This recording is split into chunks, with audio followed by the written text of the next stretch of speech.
We are almost at the end. Here is question number 9. Open response question.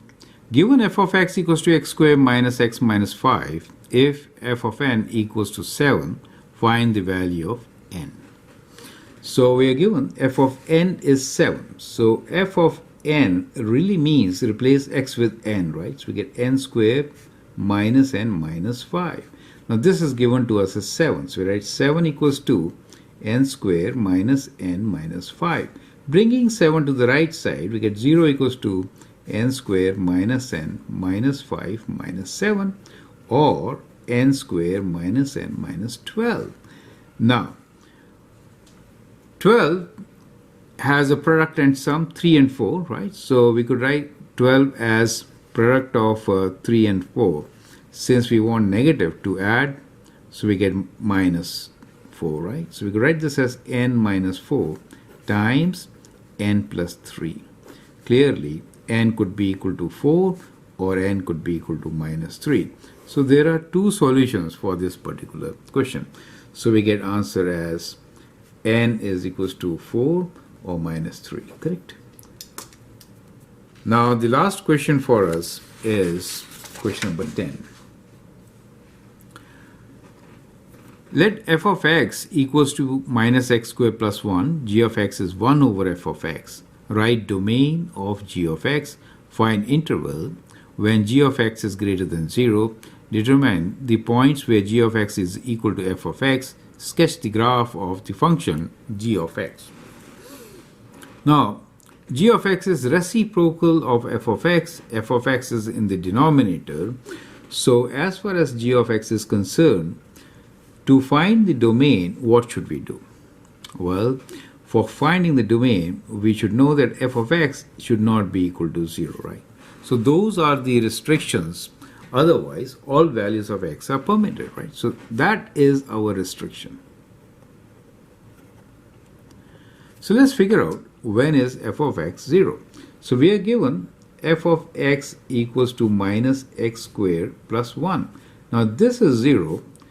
Let's find when, right? So that's the whole idea. So that gives you x squared equals to 1, x equals to plus minus square root of 1. So we get x equals to plus minus 1.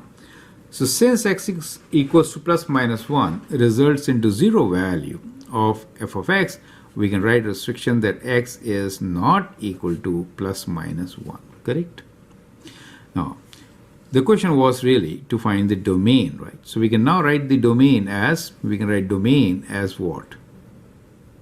So domain of g of x is x belongs to real numbers where x is not equal to plus minus 1. Clear? So that is how we are going to write the domain. Part B is find interval when g of x is greater than 0. So greater than 0 means positive, right? So let's be very clear. So when I say g of x is greater than 0, means positive, correct? It also implies that f of x should also be greater than 0. Is that clear to you? Right? F of x should also be greater than 0. Now we found that f of x is equal to 0 at plus minus 1. So if I try to sketch this parabola, it will be like what? It will be parabola opening downwards, correct? Clearly, this value here, when I substitute 0, this is for f of x, is 1. These values are minus 1 and plus 1, correct? When I say g of x should be greater than 0, f of x is positive, that means what is the interval? Well, it is between these two values, correct? So find the interval when g of x is greater than 0. So the interval in this case should be from minus 1 to plus 1, both not included. Clear? So in this interval, g of x is going to be positive. C. Determine the points where g of x is equal to f of x. Now we want to figure out when is g of x equal to f of x. Well, clearly, it means both are equal to 1 or plus minus 1. Is that clear to you? So from here, we see that the both are equal to 1 at x equals to 0. That is one point.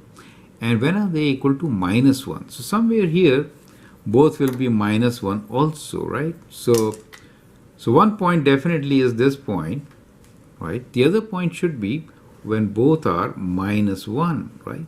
So let's figure out when is the function minus 1. Clear? So now we'll calculate for f of x equals to minus 1. So minus 1 equal to minus x squared plus 1. So that means x squared is equal to 1 plus 1, which is 2. So x is equal to plus minus square root of 2. So that clearly shows that for C, determine the points where g of x equals to f of x, we have three answers. It is when x is equal to 0, because then it is 1, or it is equal to plus minus square root of 2. Is that clear to you? So that becomes the solution for part C. And now, the last question here is, we need to sketch the graph of g of x, right? So let's sketch the graph of g of x. Okay, so I'll sketch it here. So we are trying to sketch the graph of g of x now. So at 0, it was 1, so we do get a point which is at 1 on g of x. Now, at minus 1, x equals to minus 1 and plus 1, zeros are there, so we have a vertical asymptotes here, correct? So these are the vertical asymptotes which we are going to have at x equals to 1, right? And at x equals to minus 1. So these are the two vertical asymptotes.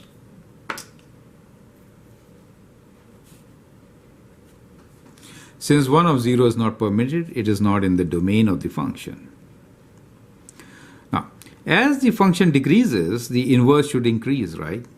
So therefore, if you are approaching towards 0, reciprocal will increase, so you have a graph which will be going upwards here. On the other hand, we saw if it is negative and then going very high negative, it will be going 0. So somewhere here the graph will look like this.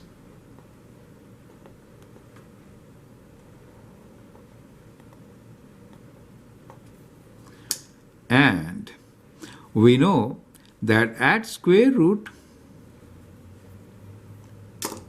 plus minus square root 2,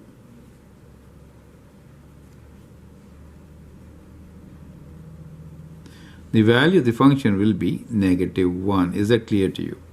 So that is how we could actually sketch our function g of x. Perfect. So with this, we come to an end of our video. I hope you understand the basics about function notation, and these 10 examples provide you with some insight to what type of questions you should be ready with, right? So I hope that helps. Feel free to write your comments, share your views, and if you like and subscribe to my videos, that would be great. Thanks for watching and all the best.